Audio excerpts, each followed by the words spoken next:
So what I do is we lay gold on the edges of books. So gilding is a whole field, so there's a variety of gilding. So you have gilders who do water gilding, frame gilding, architecture. So this is just book edge gilding. And this is a basic with hand tooling, as you can see. You're welcome to touch if you'd like. And then this one is the same that was made with the same gold, same carat. It's different hues, and that can be for a variety of reasons. You can have a different paper absorbability for the. I'm so sorry. For the sizing and for the bowl, and so that will affect in the process how things look, especially as you go through each step, and if you burnish or don't burnish between. And beeswax is also applied at the end of a gilding process and then burnished once more. These are examples of what can go wrong. And as you can see, they're just old books. But so bad paper and sizing that isn't correct, and burnishing with something rough can create an edge that doesn't keep the gold. And this one is an example where if you flip through, you will find that the pages stick together. It was made at the same time with that. And the talc is a type of chalk, also known as French chalk, and it's basically a very fine powder that keeps the sizing, which is a mix of water and glue, from sticking the pages together, as you saw in the first example. And so throughout the whole process, you're switching between sanding and scraping, which is the first step. And so once you get it loaded into your press, which is typically done in a backer or a plow, you don't really see anyone doing it in presses like this because there's a lot of movement that happens that you don't really want, but for a portable demo, it's just necessary. And these would normally be wooden. These, however, are more modern, and for transportation, they're easiest because they are less likely to be damaged or chipped.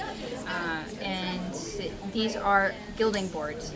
So these are very specific towards book edge gilding because these will help to give you that very flat surface that you need, because you want to make the surface essentially as solid a piece as possible, and that way you don't get gold inside the pages, or you don't have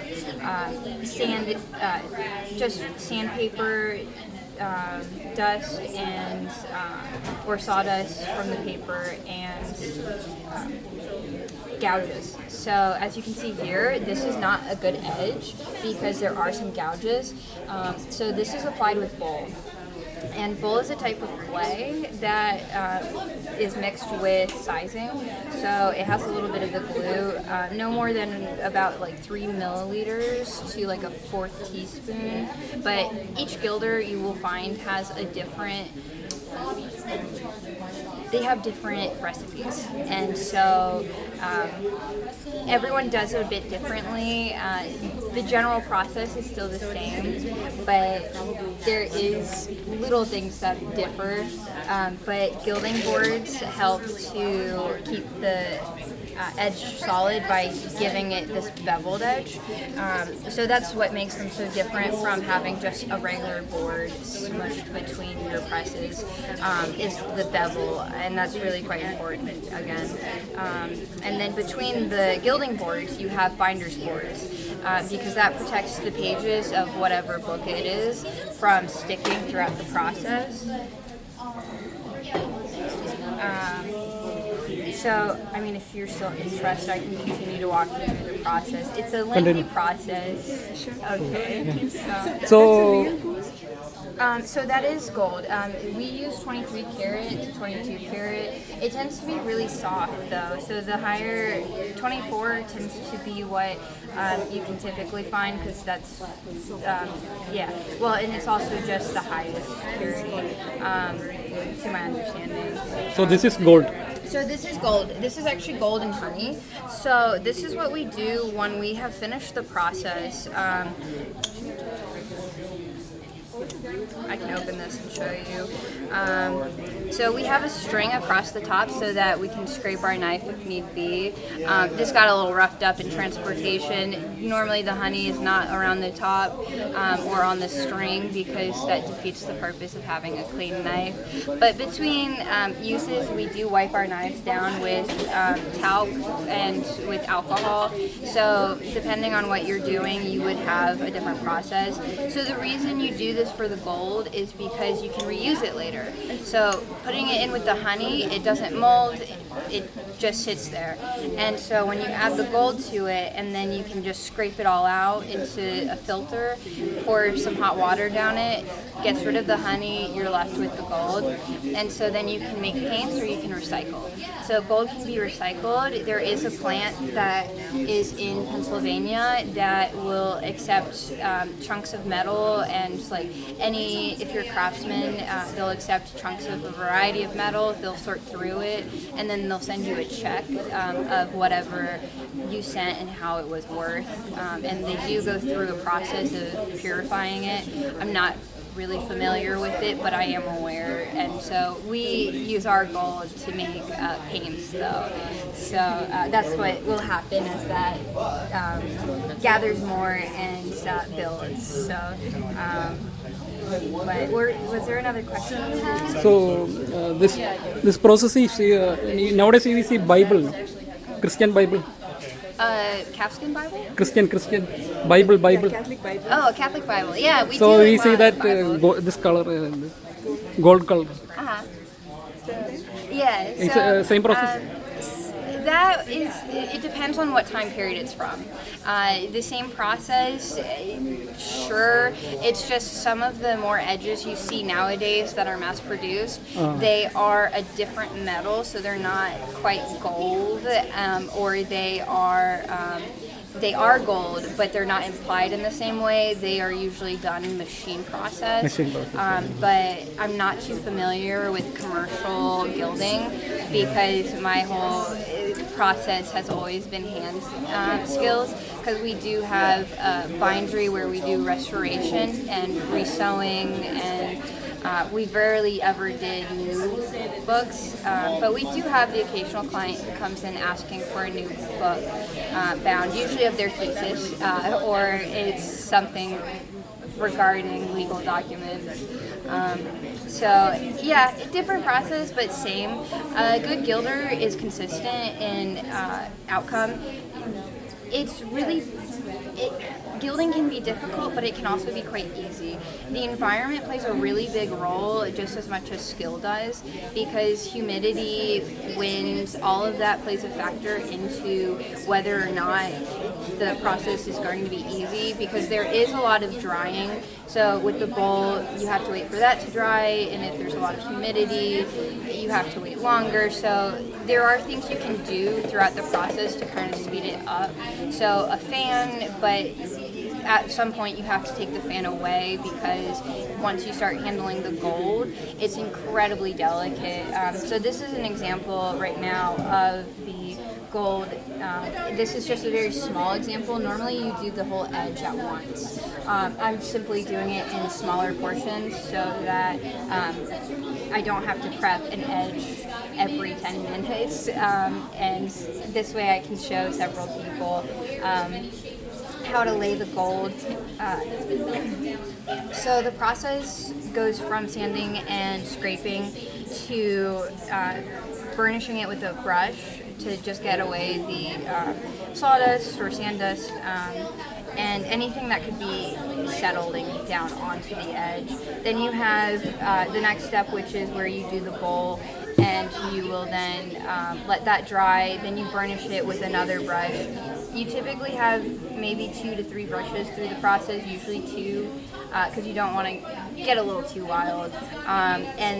You'll brush burnish the top, and after you brush burnish, by that point you don't want to be touching the edge, because then it starts to introduce oils, and so it defeats the whole process of the sanding scraping, because then you're just putting what you just took off back on. Once you get past that, you then do the bowl or sizing, and that one is usually done with a brush such as this. This is a soft hair brush, and it simply holds the water or sizing, and you want to introduce as little air bubbles as possible into the process, because when you go to put it on the edge, you'll get those air bubbles, and that can cause a problem. And so doing it with something that holds the moisture in the brush and soaks up rather than just creates air bubbles is how it helps to keep that out of the way. We do pick up the gold with squirrel tail brushes. So we have a couple varieties just for show. You do have different lengths, so some can be shorter than others. These are all pretty typical brushes for book edges. In some cases, if you are a frame gilder and you're doing something smaller, you would have maybe a smaller piece. The length of the hair is how you determine how thick the gold is going to be, because you want the hair to go to the edge of the gold that you are lifting. We also have a silk frame. So nobody's been quite curious enough to know how gold is laid for me to have to bring this out. So this is what you can do if you are doing something more like mass producing in a way, where you have to do a couple and you just have it all cut and you just want to lay down the gold and pick up the gold frame. So this is a silk screen or a gilding frame. It's a silk screen with just wood around it, and to some degree you do have to clean it, not too often, but it's a general good thumb of rule to just clean your tools before you use them, especially if you are gilding and your tools haven't been used in a while, because you don't want that dirt or dust again. As throughout the process you will find dirt, dust, all of it, oils. There's a really hard emphasis about you don't want it, keep it clean.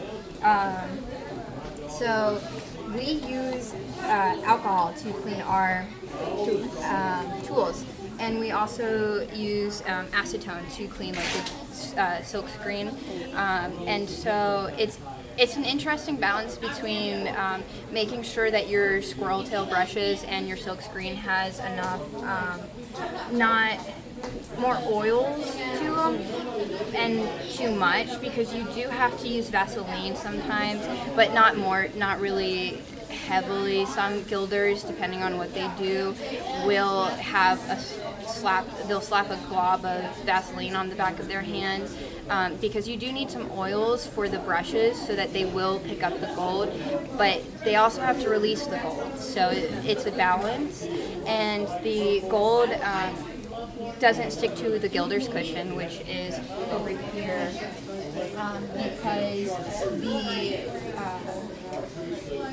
because the gilder's cushion has so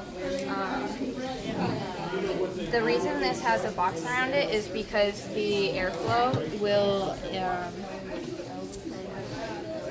mess with the gold, and it's not fun chasing gold around. So gold does come in these little packets, so this is how you'll normally receive them. They're little booklets, and so it tells you on the back what's the proportions and how many leaves. They have a general size. You can get them in different thickness. So there's a lot of variety in gilding. As much as there is a process for an edge to be gilded, there is a variety due to thickness, metal, and what you do and how you place it. So inside is, so this full thing is called a gilder's bench. This is a gilder's cushion, and the Tupperware on top, while not historically accurate, is just so that the gold doesn't fly around. And so there's just a variety of tools that one would have, and right now I have a mix of tools for water gilding and book edge gilding. I pulled out all the book edge, but this is the gold.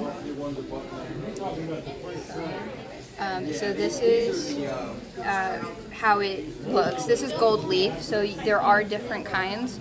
You have gold foil and gold leaf. So gold leaf is without any backing to it, and gold foil is where it's just the leaf, which is to say they cut it, there's nothing to it, it's in the booklet. So yeah, it's a process that you have to have a lot of patience for. How many carat? 23. 23. So yeah, booklets tend to, depending on where you're ordering, vary in both quality and quantity. But typically 52 is what they all come with. And the metal, if you're looking for a different hue, then you can get like silver mixed with gold or copper, and you get different colors. But you still get a fairly gold look to them all. And depending on what you add, it can tarnish. So like silver and gold, depending on proportions, it will tarnish. Some gilders, especially architectural, some of them have a very artistic idea, and the tarnishing becomes part of the art. And so it's very interesting to see. Do you have any questions I can answer? So this is the contact detail, no? Contact. Yeah, so this is our school. We offer bookbinding classes in the summer, and our more advanced classes are at the beginning of the summer, and our more intro tend to be towards the end of summer. So this is just all book art.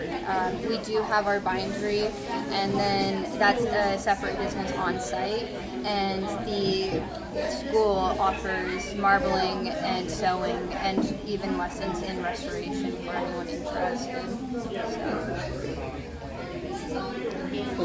Okay, thank you. What's your name? Cate Whitehorne. Nice Cate? to meet you. Cate, yes. Okay, thank you. Of course. Happy to help. Stop it.